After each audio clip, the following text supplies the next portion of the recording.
I want to talk about a book I read recently, but before I do, I first want to consider the fact that I was reading anything at all. I want to confess that I've been reading. Reading is old-fashioned. People don't do it that much anymore.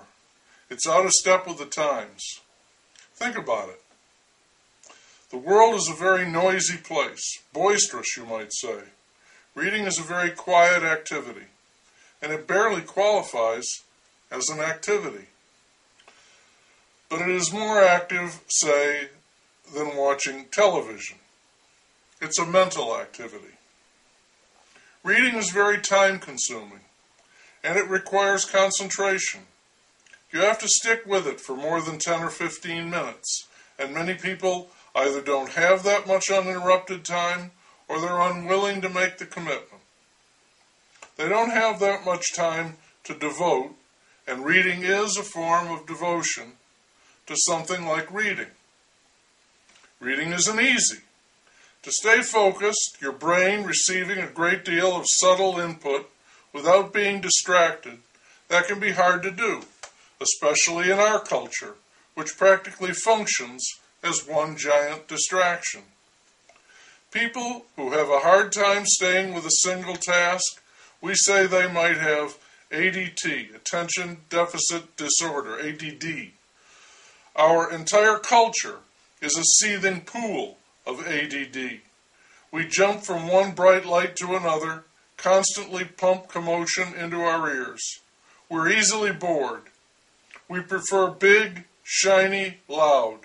We can follow a football game or a car race or a music concert, but reading a book for 2 hours? Who has those 2 pure, untainted hours? And if you do, seriously, are you going to spend them reading a book? Worst of all, reading has no big apparent payoff. A lot of the time, it doesn't even have a little payoff. In many ways, it is a waste of time. Why read when you could be doing something productive? If time is money, as it is for us, people aren't going to invest it in a book. Still, some people do read. Harry Potter sold a lot of books. There are books about vampires that are bestsellers. Storytelling still has some attraction, but that's really another reason not to waste all that precious time reading. Books are being wiped out by the competition, television and the movies. And television is really split into 2, the network offerings and the stuff you get on cable. Stories with a much harder, sharper edge. Stories that are all edge. Brutality, sex, murder, a very high-stakes game compared to the network nickel and dime. And there's the whole electronic world. How can a simple book compete with that? Or a newspaper? It's a wonder newspapers are still around, like the last of the dinosaurs. Today, if people are reading, it's probably a text message. Reading, real reading, is practically a punishment for many young people. The more they are forced to do it, the less they like it. They certainly don't value it. And, as with so many things, you have to love it to do it, to be a reader.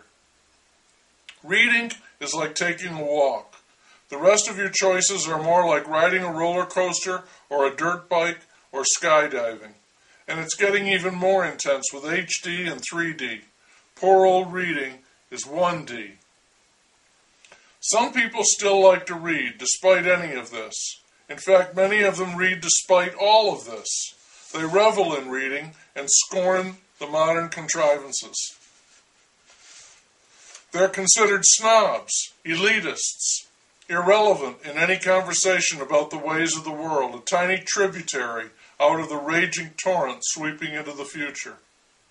Reading is also subversive, for the simple fact that it does take you out of the onrushing mainstream, and because it puts you in contact with writers, and writers, almost by definition, are people who think for themselves, and that can be a problem. It's understandable why governments arrest writers, throw them in prison, or take them out to be shot. Writers are a pain in the totalitarian ass. They're hemorrhoids. They don't fit in. Plato didn't want any poets in his Republic. And readers? They're potential dissidents. No wonder Ray Bradbury was telling a story about the burning of books. Today it's less of a problem because readers are, increasingly, a tiny minority, unorganized, and rather docile. Luddites were people who refused to have anything to do with modern technology. People who read books today are, in a way, Luddites, rather like modern monks, keeping the candle burning during what has become known as the Dark Ages, out of step with the times, walking while others race away. People today want bombs, guns, lasers, and fireworks, big flat-screen TVs, surround sound. Reading is silence and a candle.